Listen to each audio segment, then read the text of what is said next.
Fala pessoal, bem-vindos a mais um episódio do podcast Dividida. Aqui é o Vinícius Bringel, que está comigo o Guilherme Milani. Fala aí, Milani. Fala pessoal, fala Bringel, tudo beleza? Então, pessoal, hoje é um episódio meio especial, assim, por conta com a chegada das Olimpíadas no fim desse mês. A gente vai tentar fazer um programa especial contando um pouco, tentando eleger quem são os maiores atletas masculinos da história do esporte. Alguns que fizeram história na Olimpíada e os que fizeram história em esportes que não são tão grandes nas Olimpíadas, mas que também são esportes gigantes que têm a sua relevância também. E ao longo do programa a gente vai tentar meio que eleger baseado em vários critérios que a gente definiu ao longo das últimas semanas, dos últimos meses, o que define alguém, um atleta, a ser colocado como um dos maiores atletas de todos os tempos, não só na sua categoria, mas como um esporte global mesmo, como referência no mundo como um todo, porque às vezes a gente esquece que o atleta ele é muito mais do que um cara que chuta uma bola, ou que arremessa a bola no basquete, ou que ele faz só a sua profissão. Ele tem muito mais do que só o que ele atua ali. Ele tem o contexto social, ele tem a importância para a evolução do esporte, para a evolução do corpo humano, tem vários aspectos que a gente pode ir analisando para definir o que define um esporte mais competitivo ou maior, um esporte mais relevante, e o que torna, consequentemente, um atleta que faz parte dele maior do que o outro, os feitos dele, né? A grandeza que ele tem dentro do esporte, né, Milano? Exatamente, Bringel, a gente levou bastante dessas coisas em consideração na hora de definir quem estaria em qual lugar. A gente resolveu definir, assim, como é muito difícil você pensar que tal cara é melhor que tal cara pura e simplesmente, a gente resolveu dividir eles em prateleiras, né? A mais alta seria o topo, os pica grossa mesmo do negócio, mas seriam a elite da elite da elite, o panteão dos atletas. E aí a gente vai descendo, não que sejam atletas piores ou ruins, mas assim, tipo de qualidade diferente, assim, né, que esses atletas têm. Para chegar nesse cálculo assim que a gente fez, né, a gente somou tudo isso aí que o Brinjal falou, né, entre títulos, feitos no esporte, a longevidade dentro do esporte, o impacto que ele teve dentro também do esporte, se revolucionou, não revolucionou, a importância social e também o esporte tem um peso, né? Querendo ou não, em termos principalmente midiáticos e de propaganda, o futebol ele tem mais peso do que, por exemplo, o automobilismo. E aí, para a gente chegar também nessa definição de qual esporte não valeria mais, mas teria um peso a mais essa questão, a gente pensou no esporte no esporte em si, e aí fez um cálculo, né? A acessibilidade do esporte para você, por exemplo, se tornar um praticante desse esporte, mesmo que de forma amadora, isso foi levado em consideração, acessibilidade, se é fácil, se não é, se dá para praticar em qualquer lugar ou não, se é fácil você compreender o esporte assistindo. Por exemplo, o atletismo é relativamente fácil de entender, né? Então é tranquilo, é um esporte que pode ser mais abrangente. O impacto que cada atleta individualmente tem em uma partida do esporte, né, o quanto que o resultado dele vai depender só dele. Então aí se tem daria uma certa vantagem para esportes individuais, né? Esportes coletivos você depende, claro, de mais gente. E o alcance, principalmente midiático e de propaganda, para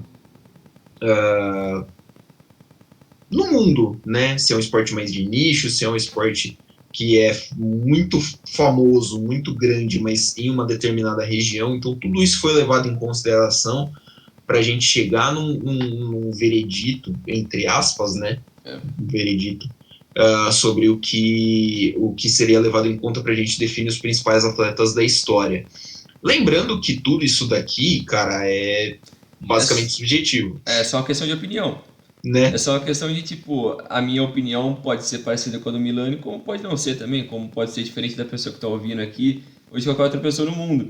Porque o que talvez eu considere importante para definir alguém, o feito dele mais relevante para mim do que o de outra pessoa, pode ser um critério completamente diferente do que para outra pessoa.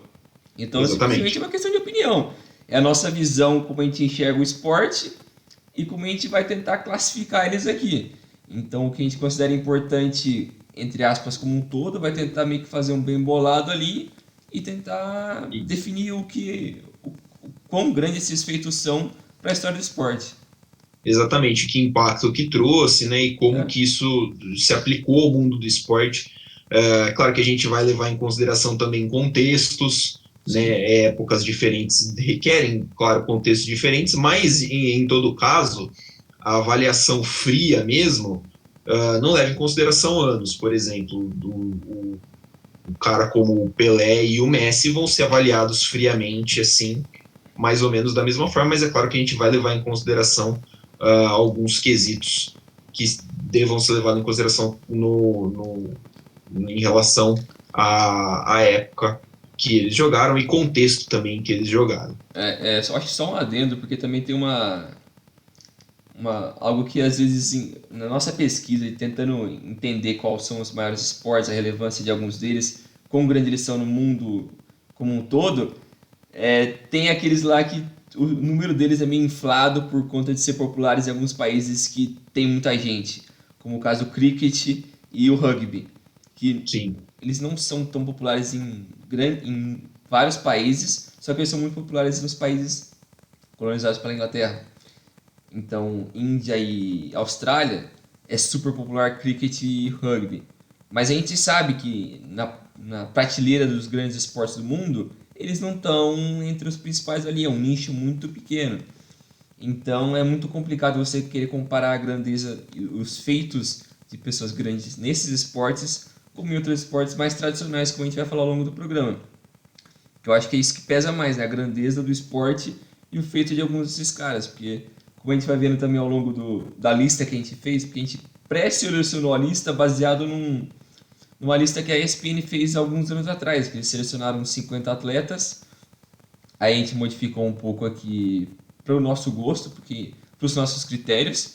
Mas tem algumas pessoas que foram gigantes em alguns esportes que não têm tanta relevância, ou que, por mais que sejam números absurdos, na hora de você equiparar com caras de esportes mais tradicionais, é complicado, não chega a ser justo. Então a gente tenta meio que equilibrar as coisas ali. exatamente. É bem isso aí que você falou mesmo. É claro que, assim, você também falou dos esportes, os esportes olímpicos, eles têm um impacto muito grande, né? Isso. Porque a Olimpíada de Verão, né, que é o que a gente costuma chamar de Olimpíada para cá, é simplesmente, pura e simplesmente, o maior conjunto, o maior evento esportivo que acontece de 4 em 4 anos, né? É maior que a Copa do Mundo, é maior que, enfim, as É, Olimpíadas de Inverno. Então, assim, os esportes que estão inseridos dentro dessa competição e historicamente estão inseridos, né? Já estão aí há muitas edições, há muitas e muitas edições sendo disputados, eles têm um apelo diferente ao público, eles têm um tamanho diferente perante a nossa vista, né? Então isso também foi levado em consideração em relação a esportes que até são olímpicos, mas estão aí há pouco tempo, é. ou não são de fato olímpicos, e aí acaba, pelo menos a gente pensou que acaba tirando um pouquinho da visibilidade deles. Agora chega de falação e vamos direto para essa lista, né? Aqui, para quem está acompanhando pelo YouTube, a gente meio que tem a nossa cara aqui, nossa cara bonitona, e também tem o Tier Maker, que é um site onde você define as categorias. Dá para você fazer a sua lista, colocar as fotos que você quiser e criar a sua própria lista de qualquer besteira que Qualquer você queira coisa. fazer. A gente vai fazer aqui sobre os maiores atletas masculinos de todos os tempos. E também ao lado disso, também vai ter uma planilha que a gente fez com o nome desses atletas, dos 50 atletas que a gente selecionou, o período que eles atuaram, alguns dos maiores feitos deles como títulos e algumas conquistas que eles tiveram ao longo da carreira, como alguns stats, alguns recordes, algumas coisas que a gente achou relevante. Algumas porque se for colocar tudo que esses caras fizeram, a gente vai ficar um mês aqui falando desses caras. Então, para quem Sem quiser sacanagem. ter mais detalhes, vai no nosso canal no YouTube e acompanha por lá que eu acho que vai ficar mais completo. Mas para quem não está no YouTube, a gente vai tentar simplificar aqui falando de cada um desses caras. Eu acho que para começar, vai no cara que, pra mim, particularmente, é o número um da história dos esportes, que é o Muhammad Ali. É o cara que ele não só. Cara, é tanta coisa que dá pra você falar de um cara que mudou o esporte que ele praticou, que é o boxe. Ele é considerado um dos, se não o maior peso pesado da história do boxe. Ele lutou no período onde o peso pesado era a categoria mais competitiva de todos os tempos.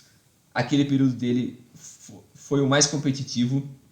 Foi um cara que ele se recusou a ir para a guerra do Vietnã nos anos 60.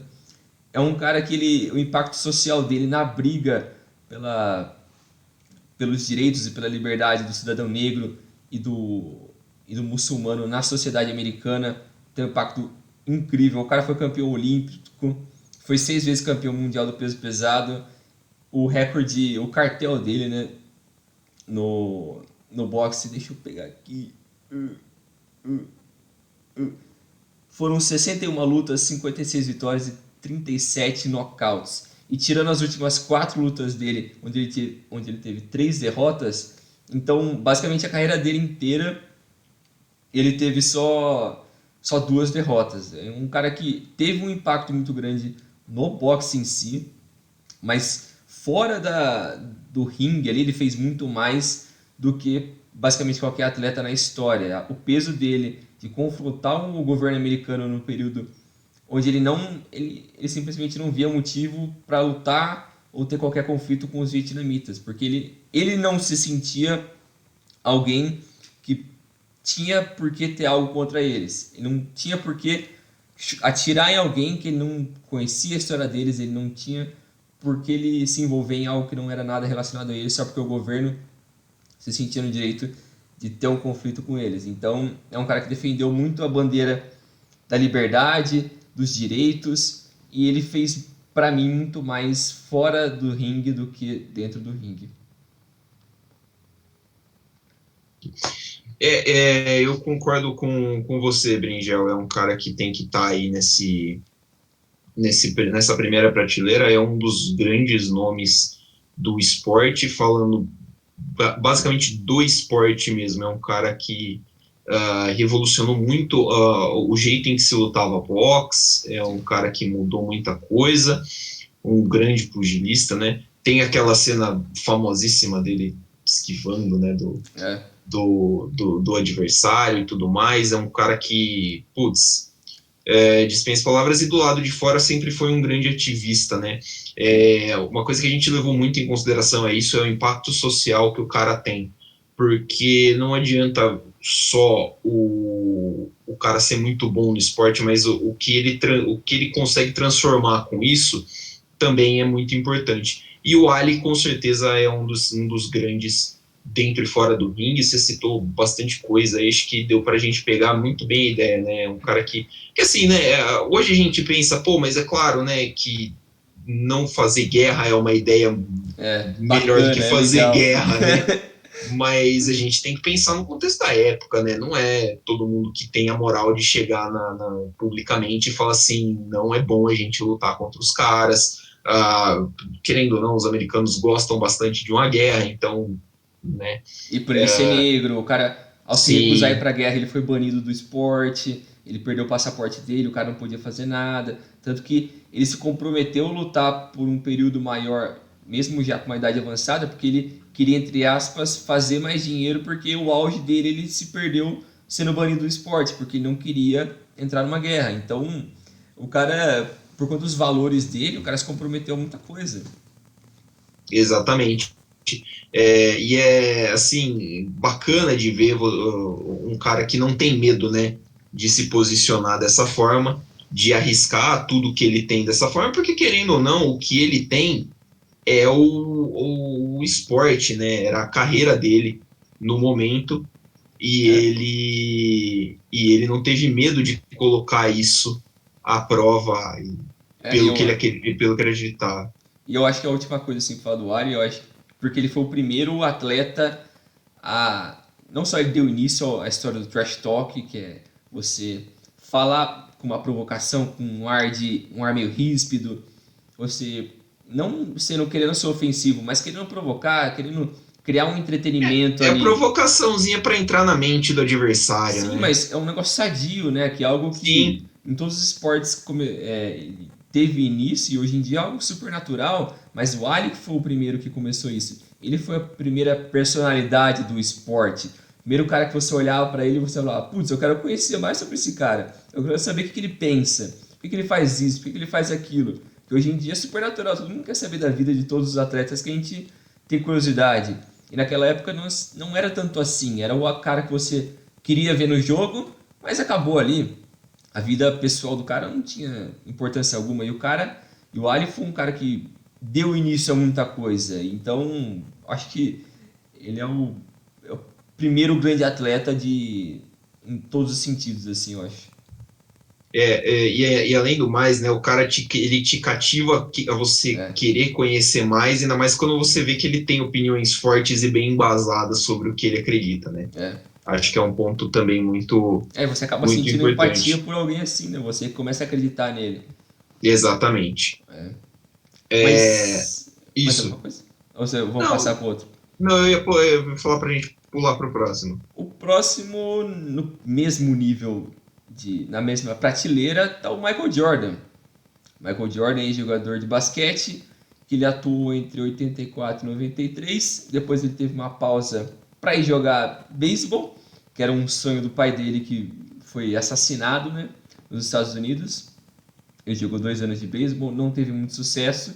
Voltou para a NBA em 95, ficou até 98.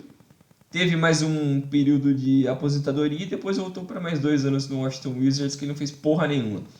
Mas isso daí ninguém se importa. O que é mais relevante é o que o cara ganhou 6 finais da NBA, 2 tripletes, foi vencedor do MVP 5 vezes, foi 10 vezes cestinha da NBA, que é o líder de De pontos. pontos? É o segundo nessa categoria de maior número de vezes cestinha, tem 5 cestinhas, e o cara tem 10 O cara tem o sozinho. dobro, né? Só ele. Ele tem basicamente todos os recordes da história do playoff da NBA. Ele é o único jogador a vencer MVP, defensor do ano e cestinha no mesmo ano.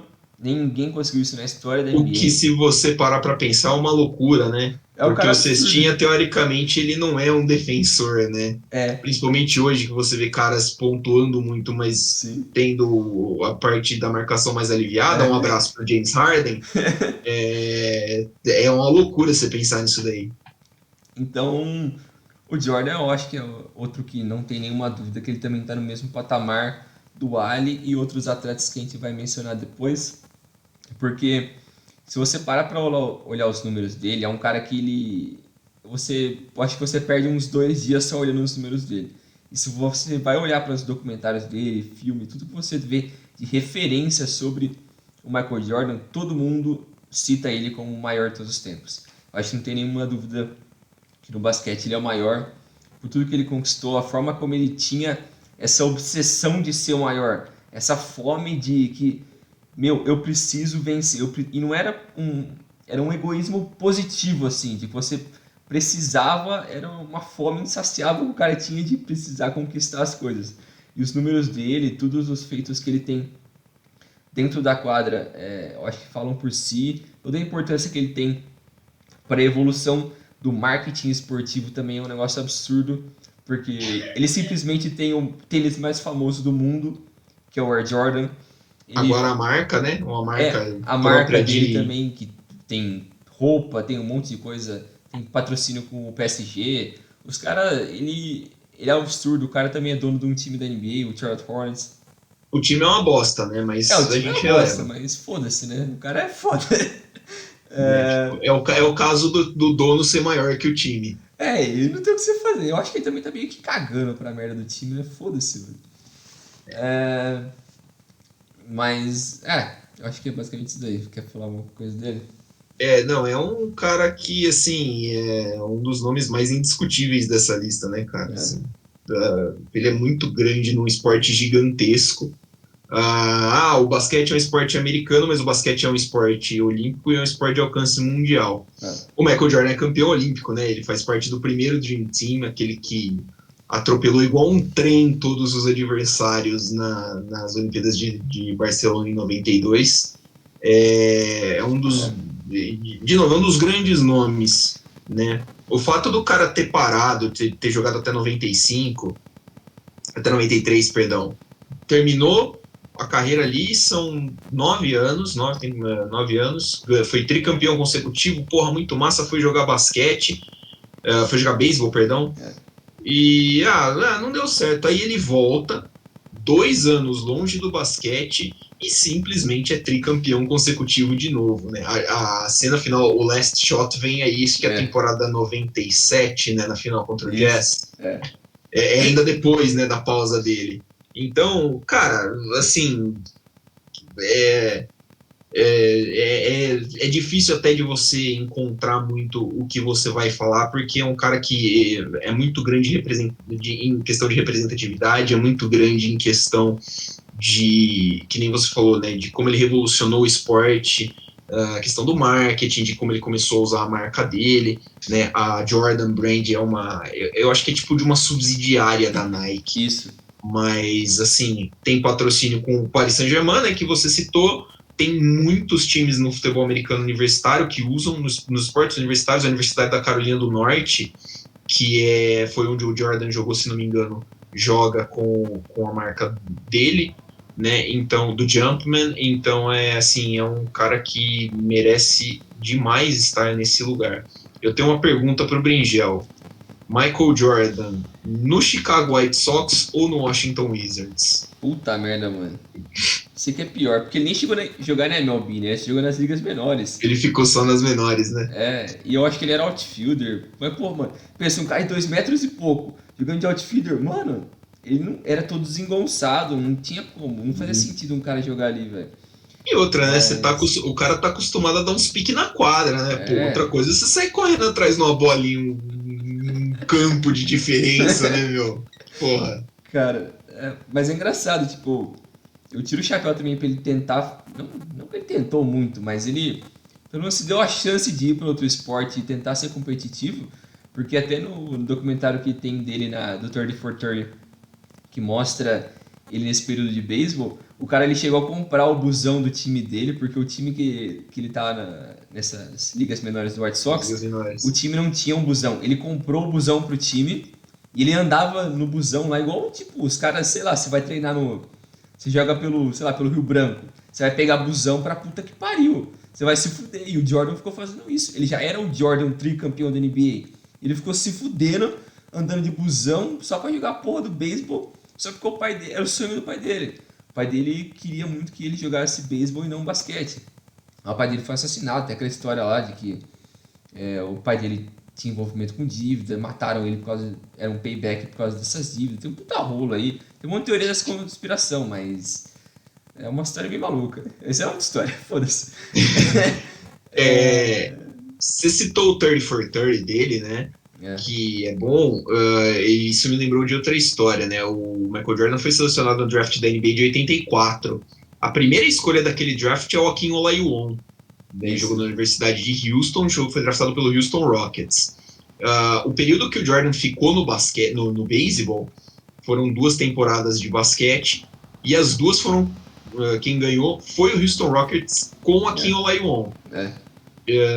E a segunda escolha daquele draft foi o Sam Bowie, um guard que, deixa eu só confirmar aqui da onde ele veio, eu acho que era do Kentucky, um jogador de Kentucky que foi draftado pelo Portland Trail Blazers à frente do Michael Jordan. O Michael Jordan é a escolha de número 3 pelo Chicago Bulls. Tem um 30 for 30 muito bom sobre o Sam Bowie, que era muito bom jogador e sofreu com lesão. E ele é considerado um dos maiores busts da história da NBA, justamente porque ele saiu entre o Akin Olajuwon e o Michael Jordan, são 2 jogadores de Hall da Fama do basquete, e por conta de lesões ele acabou não vingando, teve uma carreira muito marcada por lesões, jogou ainda alguns anos, mas nunca rendeu o que se esperava dele. Vale a pena procurar o 30 for 30 dele. Eu não sei se é um 30 for 30 ou se é um SEC Story, mas eu acho que é um 30 for 30, muito bom. 30 for 30 é uma série incrível. Mas aconselho todos. Isso, tem ótimos episódios. Mas passando aqui, tem que ter o menino Michael Phelps, né? O cara dos 7 bilhões de medalhas olímpicas. É o maior campeão olímpico, acho que de todos os tempos, né, cara? A foto dele com as medalhas, assim, eu não sei como é que o pescoço não vai caindo pra frente, né? Cai tem um torcicolo ali, velho. Nossa senhora, a coluna cervical do rapaz já deve ter ido pro espaço. O Michael Phelps, cara, ele é um absurdo, porque lembro dele surgindo, ele explodiu, acho que a primeira medalha dele nas Olimpíadas de Sydney, né, cara, e assim, a gente viu ele dominar, não foi assim que o cara, ele ganhou as medalhas no Rio, ele dominou as provas de natação no Rio de Janeiro 16 anos depois, e assim, um competidor nato, um cara muito focado no que ele queria. Ele chegou a aposentar, né, entre as Olimpíadas de Londres e as Olimpíadas do Rio de Janeiro. Voltou. Lembro que na época fizeram bastante reportagem sobre a dieta dele, porque ele come 6 ovos, um monte de fatia de bacon, e era mais de 2.000 calorias de manhã. E aí ele comia tudo isso e ia nadar e não sei o que tem. Aí você pensa, lógico, né? O cara tem que queimar tudo isso daí. Uma dieta muito regrada, assim, né? O método dele de aquelas bolas que ele tinha nas costas de sucção, assim, é uma coisa que virou comum depois que ele começou a usar. Né? Viram que dá um resultado, né? Uma forma de você acabar ganhando vantagem. Então, um cara que tem esse impacto enorme no esporte, na natação, que é um esporte muito difícil, né? É um esporte muito competitivo. Então, o Michael Phelps talvez seja assim, o principal nome da história mesmo da natação mundial. Aqui eu vou repassar um pouco dos feitos dele, que tá nessa planilha que a gente fez. O Phelps é 23 vezes ouro olímpico. Tem país que não tem isso daí, velho. Tem país grande que não tem isso daí na história. O cara foi... Vou repassar os ouros olímpicos dele. 200 metros livre em 2008. 100 metros borboleta em 2004, 8 e 12. 200 metros borboleta em 2004, 8 e 16. 200 medley em 2004, 8, 12, 16. 400 medley em 2004 e 8. 4 por 100 livre em 2008 e 2016. 4 por 200 livre em 2004, 8, 12, 16. 4 por 100 medley em 2004, 8, 12, 16. Ele é o maior medalhista de ouro da história das Olimpíadas com 23. Ele tem um recorde de medalhas de ouro em uma edição de Olimpíada com 8 medalhas. E ele bateu o recorde do Mark Spitz com 7, né? Que é outro nadador que a gente vai falar mais pra frente. E ele tem 82 medalhas somando Olimpíada, Mundiais e Pan-Americano. Só isso. O cara é um completo ignorante na arte de conquistar medalhas. Eu acho que ele revolucionou no sentido de... Não só porque a questão técnica e física dele era acima de todos, mas a questão de que, tipo, ele, como o Jordan, eu acho que eles eram similares nesse sentido de que eles tinham quase uma obsessão por vitória. Eles não conseguiam só ir lá e brincar de alguma coisa. Não, vou só jogar aqui agora, mais ou menos aqui. Não, eles iam para quebrar tudo. Tanto que essa história de que ele aposentou depois da Olimpíada de Londres, todo mundo pensou, agora já foi, né? O cara não vai estar com pique aqui para voltar pro Rio. Encheram o saco do cara, o cara voltou e falou, não, beleza, vamos acabar com essa bosta aqui. Falou, ganhou tudo de novo. Vocês não pediram pra eu voltar? Então toma aqui, então. O cara é mal roubado, mano. O maluco aposentou, conseguiu voltar com tudo, ser super competitivo e ainda vencer várias medalhas. Então, eu acho que não tem nada pra se provar pra ninguém. E eu acho que dificilmente alguém vai conseguir bater algum dos recordes dele em história de Olimpíada. Não, esse recorde principalmente das medalhas de ouro, né, na história e em uma única edição, cara, eu acho muito eu acho praticamente impossível. Eu falei que ele começou a ganhar medalha em 2000, não, né? Foi em 2004 em Atenas. Dei 4 aninhos a mais para ele, como se ele precisasse, né? Mas lembro que acho que em 2000 o principal nadador era o Ian Thorpe. Gostava muito do Ian Thorpe. Eu também. O fato é que o Michael Phelps é aquele áudio, né, do cara do fã do Cristiano Ronaldo pro Coquinha, né? Ele vence, vence, vence. É isso. né? Tipo, é um cara que obliterou recordes, obliterou competidores, não deu chance para ninguém. Assim, é muito fantástico para mim o que ele fez em 2016, cara. Principalmente Sim. depois do tempo parado, é muito fantástico o que ele fez ali. Como eu acho que ele não precisaria, sem aquilo, eu acho que ele já estaria plenamente qualificado para estar nesse lugar, nesse panteão, nesse tier mais alto, nessa prateleira mais alta. Mas, cara, aquilo que ele fez é coisa de maluco, é coisa Não de faz caras. sentido. Não, caras que daqui a, sei lá, 200 anos a gente vai ler o nome Michael Phelps. É o cara que botou para Todo quebrar com mundo pra tudo. mamar. Exatamente.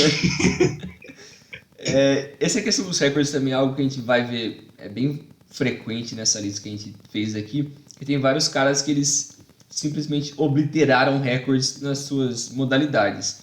Mas o Phelps eu acho que é mais emblemático porque ele não só a natação é um esporte muito mais tradicional, mas porque ele fez isso em Olimpíada, né? Que é um negócio que é de 4 em 4 anos, é um negócio super difícil de você ser consistente e ele conseguiu isso.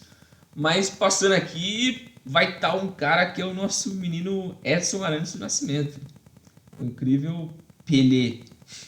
Ele tem que estar aqui também, por mais que eu acho que tem várias ressalvas, eu faço várias ressalvas sempre ao Pelé por conta da personalidade, do comportamento dele ao longo dos anos, que uma crítica que eu sempre faço para ele é da parte fora do campo, porque dentro do campo todo mundo sabe da grandeza do Pelé, todas as conquistas, as 3 Copas do Mundo, inúmeros recordes, inúmeros feitos, mais de 1000 gols, todo mundo sabe disso, a gente está cansado de ouvir essas coisas. Só que o que sempre faltou para mim para colocar o Pelé como o maior de todos era a falta de, não digo de empenho, mas dele brigar mais pela questão social por ser uma referência mundial no esporte. Porque todo mundo, em qualquer lugar do mundo que você for, você falar Pelé, qualquer pessoa sabe. Por mais insignificante que seja o futebol nesse país, o pessoal sabe quem que é o Pelé. Pra todo mundo ter noção de como é referência, como o cara é uma referência. Ele é uma marca mundial. E para mim eu acho que ele nunca fez muito o uso dessa marca dele para questões extra-campo. Que era brigar mais pelos direitos do negro no Brasil, numa época que ele era a referência do negro no mundo, porque ele começou a jogar bola nos anos 60 e ele simplesmente... Anos 50, né? Anos 50. Ele jogou o auge, ele foi nos anos 60, né? Ele começou a jogar bola nos anos 50, que era num período onde o negro não tinha tanta referência no mundo do esporte. Ele foi um dos primeiros caras a aparecer ali no esporte super popular como o futebol.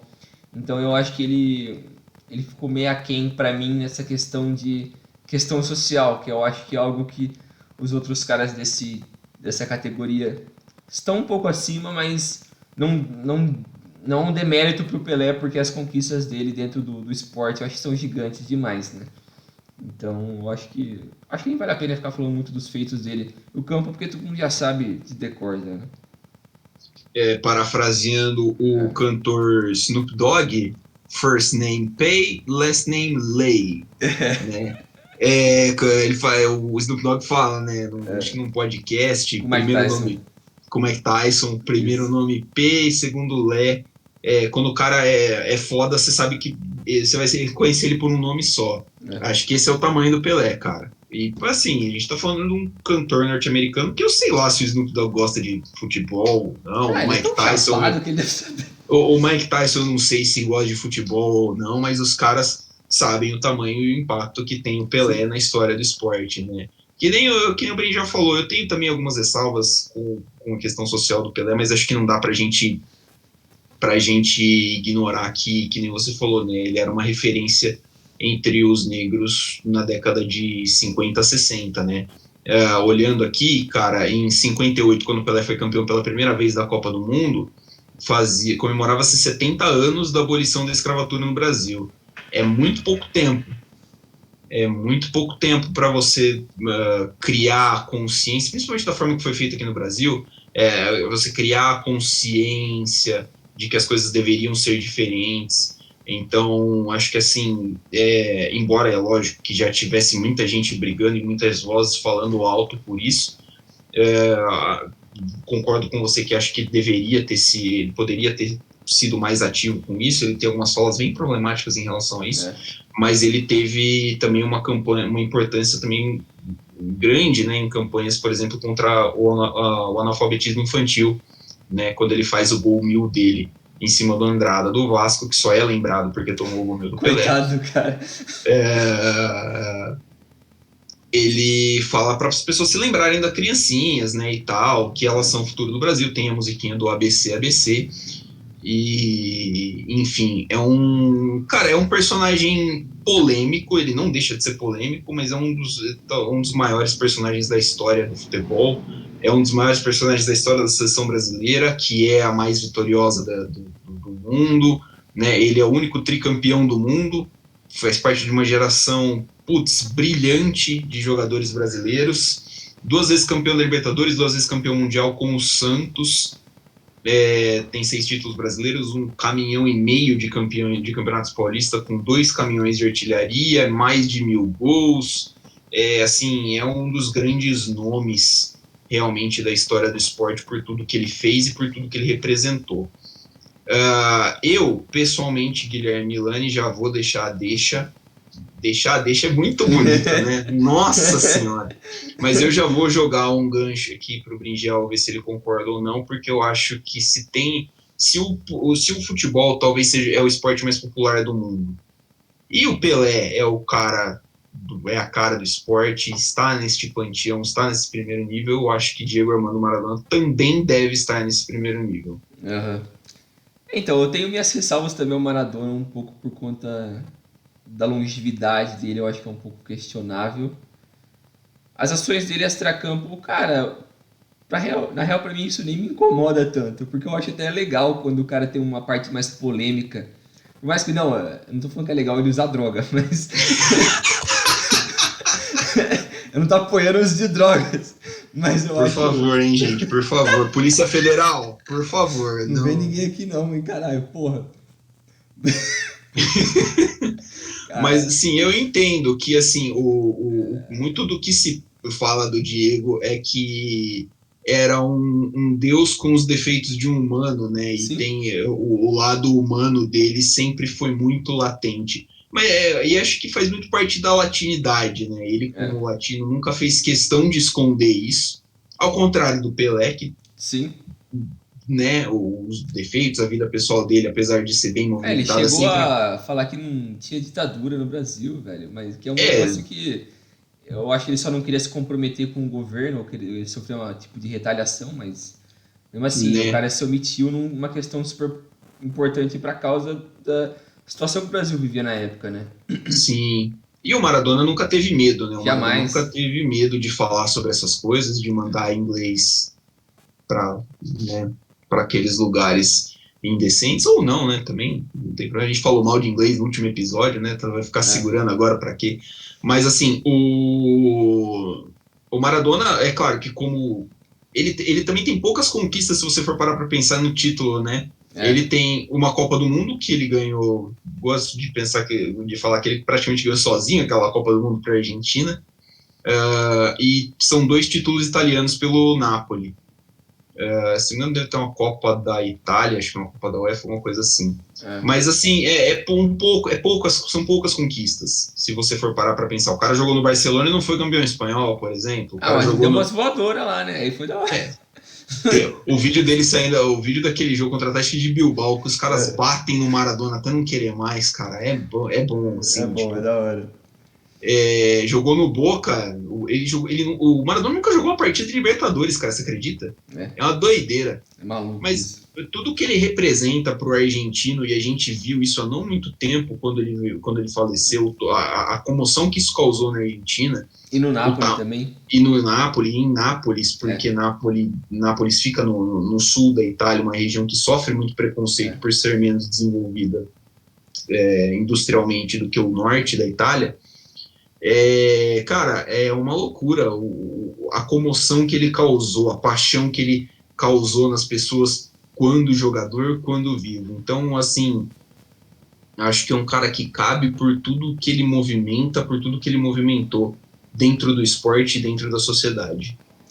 Eu acho que eu concordo com tudo que você disse. Eu acho que é importante. Os feitos dele, por mais que dentro de campo ele não tenha tantos títulos, é algo questionável também, algo que pode ser argumentado contra ele, faz sentido, mas eu acho que ele, ele se colocou em posições onde ele não estava tão confortável, onde ele não seria tão confortável em questão de ter conquistas coletivas. Eu acho que por escolha dele também. Porque ele poderia ter continuado no Barcelona para brigar por mais títulos. Não, ele quis ir para Nápoles, que era uma cidade que, como você disse, de uma região mais pobre da Itália, um time que na época era considerado pequeno, e o cara simplesmente deu um salto na equipe.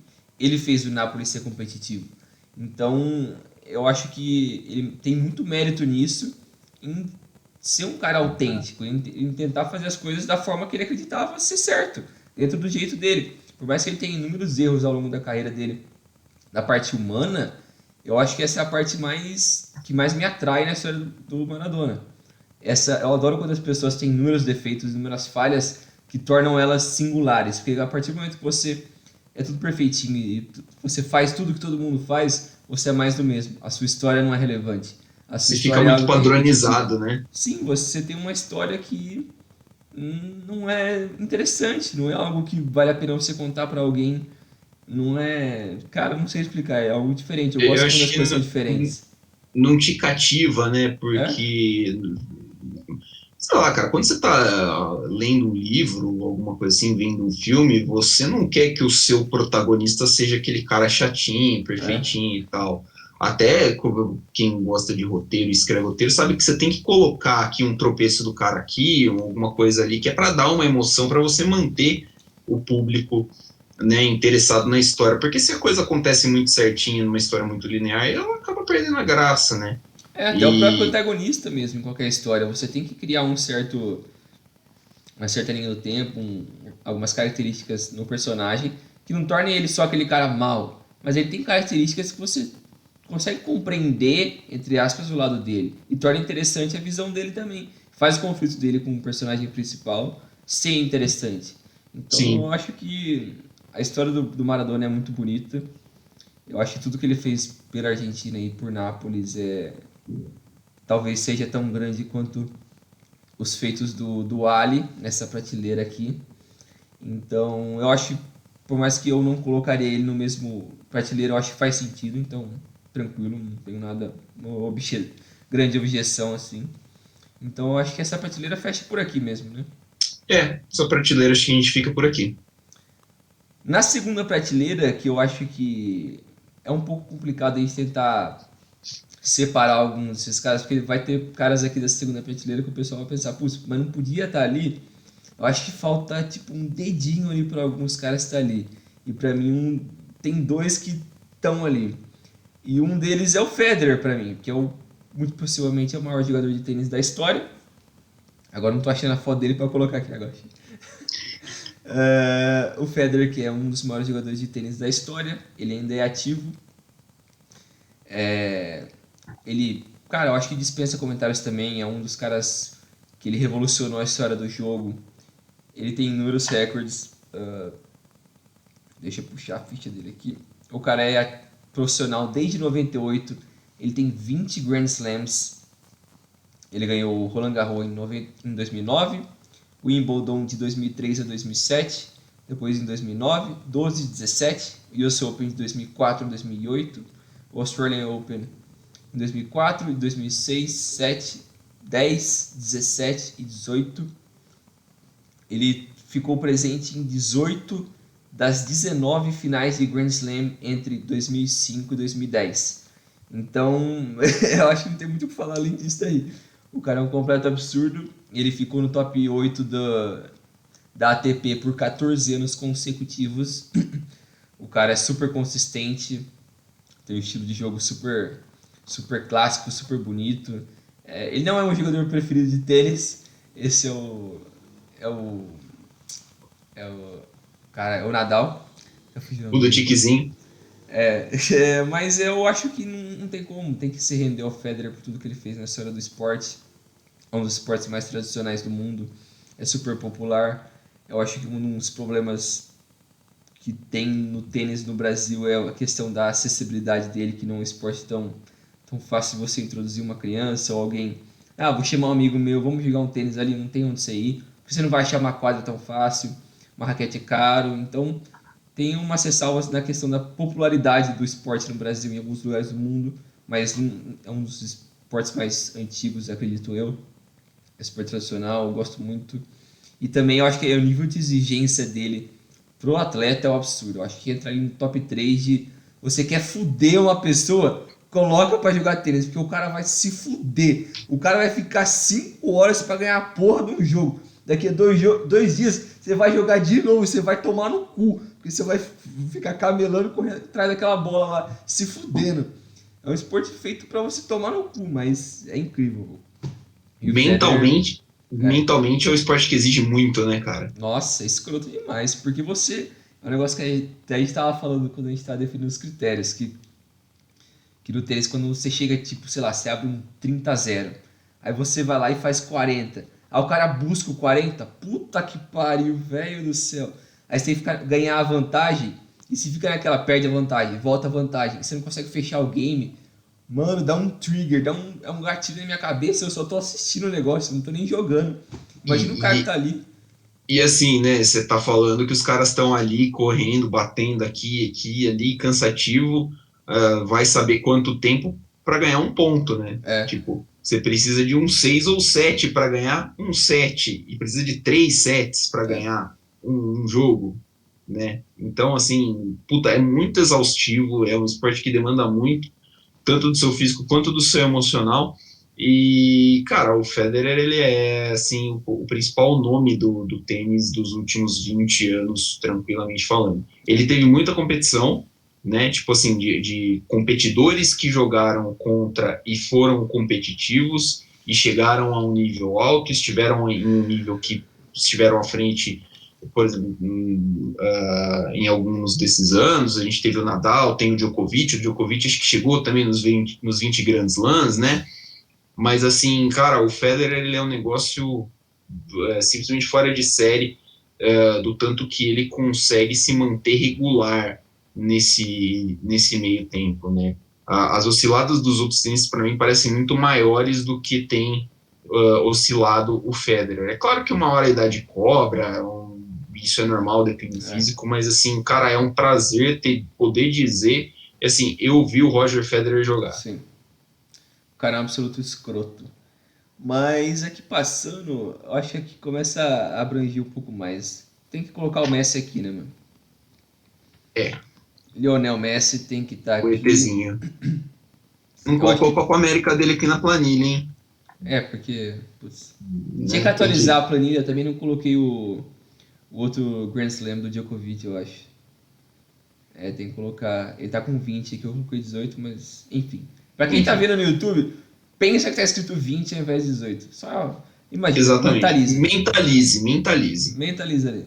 Mas aqui, Lionel Messi, profissional desde de 2004, 4 vezes vencedor da Champions League, 6 vezes bola de ouro, possivelmente 7 vezes ao fim desse ano. Eu acho que eu não votaria, mas eu acho que ele vai acabar ganhando. Eu também acho que sim. Eu votaria no Leva, mas eu acho que é ele que leva. Eu também faria a mesma escolha. Ele tem o recorde de maior número de gols em um ano letivo, com 91 gols. Simples assim. Maior artilheiro da história do Campeonato Espanhol, com 447 gols. 9 temporadas com pelo menos 30 gols na história da Liga.